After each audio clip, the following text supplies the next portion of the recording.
नमस्कार, मी सौरभ पाटील. लाईव्ह मराठीच्या बातमीपत्रात आपल्या सर्वांचं स्वागत. पाहूया आजच्या दिवसभरातील ठळक घडामोडी.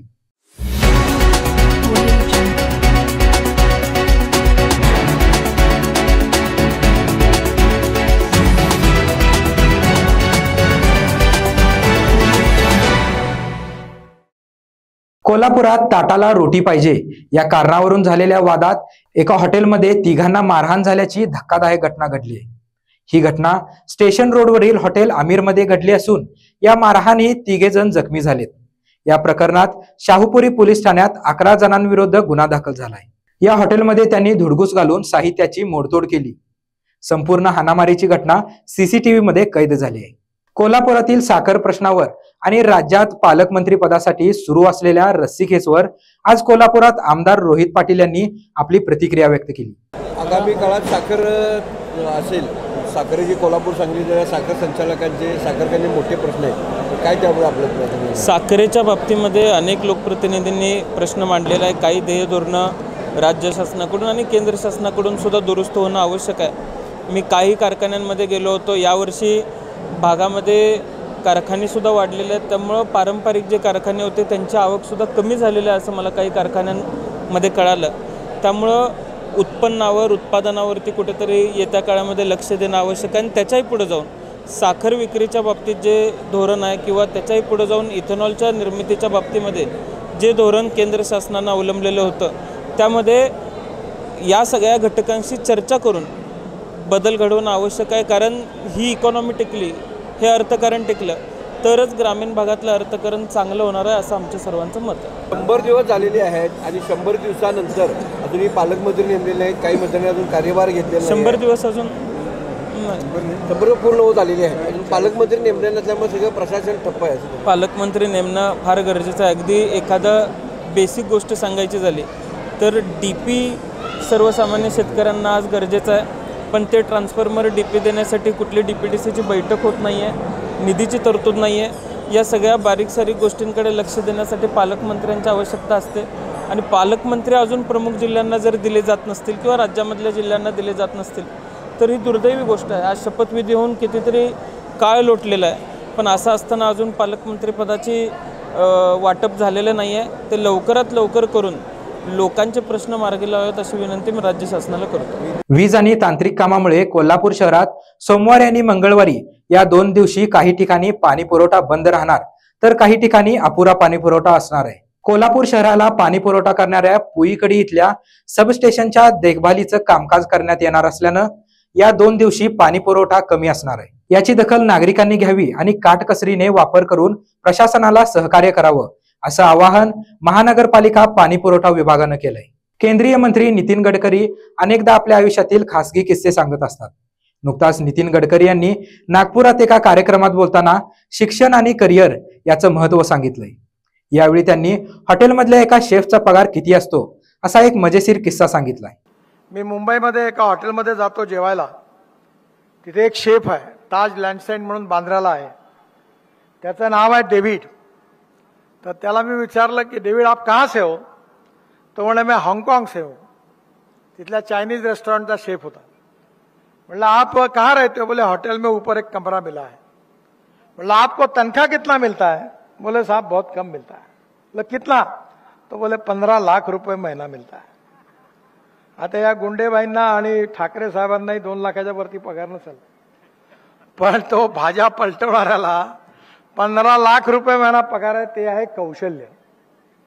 सगळेच जण भाजी तयार करतात, पण सगळ्यांचीच भाजी सगळ्यांना नाही आवडत.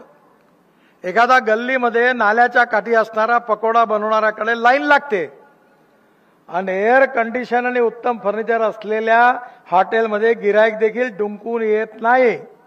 याचं कारण जो चांगलं तयार करतो, ज्याची गुणवत्ता आहे, त्याच्याकडे लोक जातात. मंत्रिपदाची शपथ घेतल्यानंतर आता सर्वच मंत्र्यांनी कामाला सुरुवात केली आहे.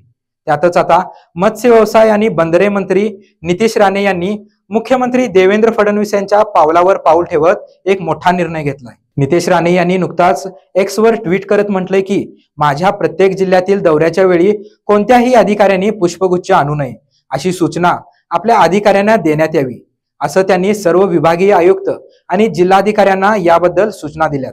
याआधीही मुख्यमंत्री देवेंद्र फडणवीस यांनी अशा पद्धतीचा निर्णय घेतला होता. पालकमंत्री पदासाठी सुरू असलेल्या रस्सीखेचवर आमदार रोहित पवार यांनी सत्ताधाऱ्यांना चांगलंच धारेवर धरलंय. जिल्ह्याचं बजेट बघून पालकमंत्री व्हायचं का, असा टोलाही रोहित पवार यांनी लगावला. अहो, मंत्रीपद दिली गेली, पण मंत्री काम करतायत का? ठराविक सोडले तर तुम्हाला दिसतात का कुणी काम करताना? बरेच मंत्री नाराज आहेत की तुम्ही आम्हाला मंत्री केलं, कॅबिनेट मंत्री दिलं, राज्यमंत्री केलं, पण निधी नसणाऱ्या खात्याचं तुम्ही आम्हाला मंत्रीपद कशाला दिलं? आता मग निधी असणाऱ्या खात्याचं मंत्रीपद तुम्हाला पाहिजे कशासाठी होतं? पैसा खाण्यासाठी होतं का कशासाठी होतं? हे सुद्धा मंत्र्यांनी ते सांगावं. आता त्यात मंत्री नाराज, त्याच्याच बरोबर आता आम्हाला या जिल्ह्याचं पालकमंत्री पद असावं, कारण का इथं निधी मोठा आहे. 600 कोटीचं बजेट आहे, 500 कोटीचं बजेट आहे, 300 कोटीचं बजेट आहे. म्हणजे बजेट बघून बऱ्याच लोकांना तिथं पालकमंत्री व्हायचंय. म्हणजे काय गडबड चालली हे माहित नाही. म्हणजे तुम्हाला महाराष्ट्रातल्या जनतेली, ठीक आहे, त्याच्यामध्ये EVM वगैरे हे विषय आहेत, पण महाराष्ट्राच्या जनतेली तुम्हाला 222 पेक्षा जास्त आमदार निवडून दिले आणि त्याच्यात आज खऱ्या अर्थाने राज्याला सुरळीत दिशेने आणि सकारात्मक दिशेने घेऊन जाण्याऐवजी तुम्ही आज भांडत बसलेला आहात. पालकमंत्री पद दिली गेली नाही, DPCच्या बैठका तिथे झाल्या नाहीत का? तर सगळ्यांना चांगला पैसा असणारी खाती आणि पदं आणि पालकमंत्री पदं पाहिजे. दुर्दैव असं की एवढं मॅन्डेट मिळून सुद्धा यांना निर्णय घेता येत नाही. म्हणजे कुठं ना कुठंतरी या सरकारमध्ये गडबड आहे असं आपल्याला म्हणावं लागेल. महाराष्ट्राने प्रश्न मांडण्यासाठी निवडून दिलंय. काही दिवसात देशाचे बजेट येणार आहे. यावेळी राजकारण बाजूला ठेवून महाराष्ट्राचे प्रश्न मांडा, असे आवाहन खासदार सुप्रिया सुळे यांनी केलं. माध्यमांशी संवाद साधताना त्या बोलत होत्या. जीएसटी काउन्सिलच्या मीटिंगला पुन्हा एकदा, म्हणजे हा विषय माझ्यासाठी फार गंभीर आहे.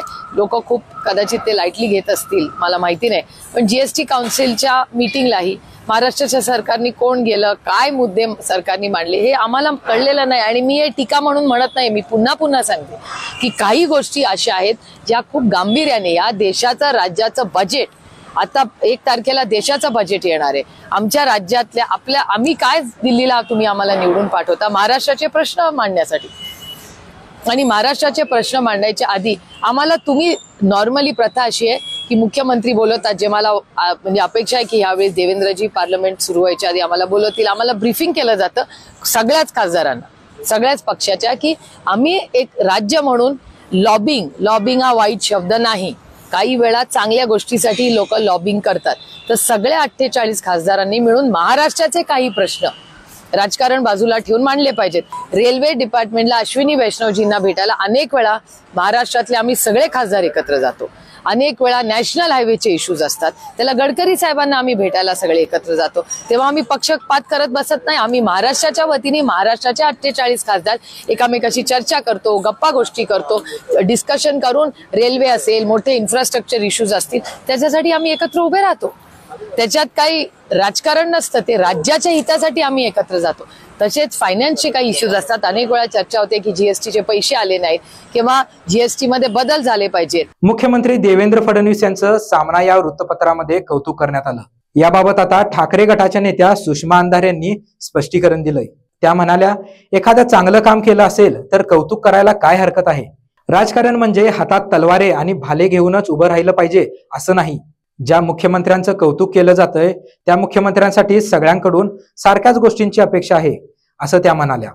पुण्यातील पत्रकारांशी संवाद साधताना त्या बोलत होत्या. सरपंच संतोष देशमुख यांच्या खून प्रकरणातील मुख्य संशयित आरोपी सुदर्शन घुले आणि सुधीर सांगळे याला पुण्याहून बीड पोलिसाच्या विशेष पथकाने ताब्यात घेतलंय. 9 डिसेंबर रोजी संतोष देशमुख यांची क्रूर हत्या झाली होती. त्यानंतर 26 दिवस हे संशयित आरोपी पोलिसांना गुंगरा देत होते. अखेर त्यांच्या मुसक्या आवळण्यात पोलिसांना यश आलंय. आज त्यांना कोर्टात हजर केलं जाणार असून त्यानंतर न्यायालयाच्या निर्णयानुसार पुढील प्रक्रिया होणार आहे. ज्येष्ठ अभिनेते नाना पाटेकर यांनी अलीकडे एका मुलाखतीत सांगितलं की विराट कोहली यांचा आवडता खेळाडू आहे आणि तो जर लवकर आऊट झाला की त्यांची भूक मरते आणि जेवणाची इच्छाही होत नाही. त्यानंतर नाना पाटेकर यांचं वक्तव्य सोशल मीडियावर चांगलंच चर्चेचा विषय ठरलंय. सोशल मीडियावर त्यांच्या या वक्तव्याच्या मीम्सचा पाऊस सुरू आहे. विराट कोहलीचे चाहते यावर जोरदार प्रतिक्रिया देत असल्याचं पाहायला मिळतंय. तर या होत्या आजच्या ठळक घडामोडी. अशाच नवनवीन घडामोडी पाहण्यासाठी पाहत रहा लाईव्ह मराठी.